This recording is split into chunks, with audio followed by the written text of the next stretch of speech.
You're listening to Systemic Era Podcast. The failure was designed. Trump biographer alleges Trump cleaned incriminating documents from Graham's house, based on an article by Nick Hilden. The real story is not the poison fantasy, a fraud machine with federal badges.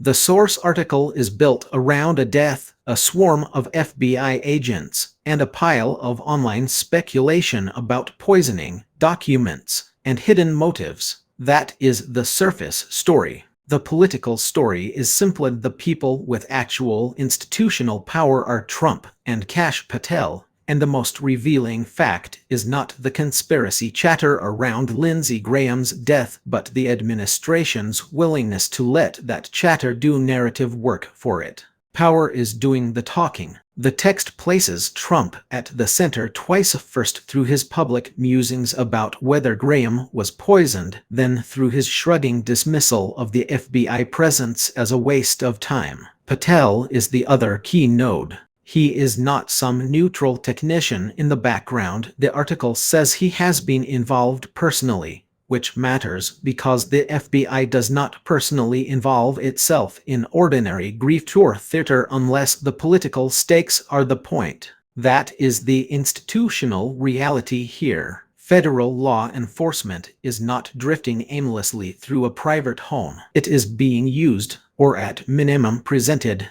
as an instrument of power and cover. The question is not whether online theorists are being too imaginative. The question is why the government's own behavior leaves so much room for that imagination. Misdirection as method. The article's loudest diversion is the poisoning story. The medical examiner reportedly said Graham died of aortic dissection due to arteriosclerotic cardiovascular disease, yet the narrative keeps dragging the reader back to Russia, sanctions, and murder. That is not analysis. It is a political smoke screen. The more serious claim embedded in the source is not that Graham was poisoned. It is that the administration may be after documents, correspondence, notes, or material tied to the 2020 Georgia election probe. That is the kind of allegation that actually fits the incentives of Trump's world, not truth-seeking,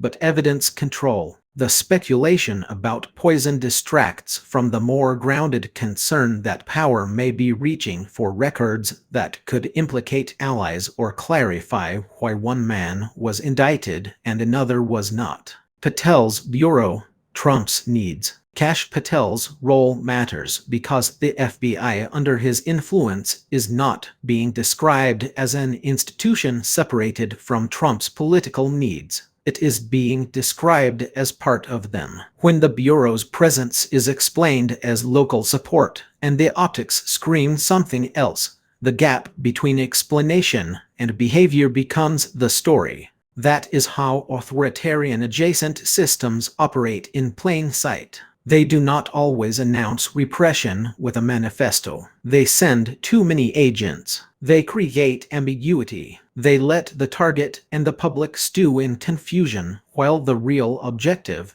if there is one, stays protected behind official language. The source tries to normalize that as a routine check. It is not routine to show up with nearly 20 agents and ask people to believe this is just housekeeping. Graham as evidence. Lindsey Graham is treated less like a person than like a container for data, grand jury testimony, possible notes, possible correspondence, possible exposure. That is the ugly logic of this entire episode. The dead senator becomes a site of contested memory and contested records, and the political class immediately treats his home as a battlefield over what can be recovered, erased, or weaponized. That is not a fringe problem. It is a governing style. Once institutions are subordinated to loyalty and retaliation, the line between investigation and evidence retrieval blurs fast. Once that blur exists, public explanation becomes negotiable, and the loudest story in circulation is often the least relevant one.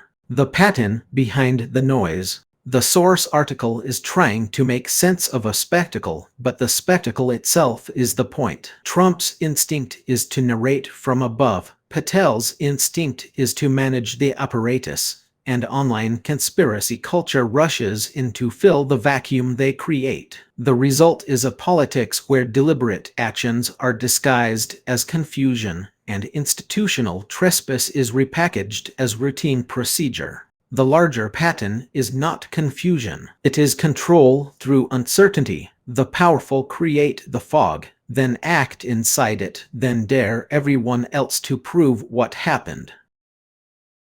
You've been listening to Systemic Error. Thanks to AltaNet for today's article. With it automated voice of Bryce. Thanks for listening.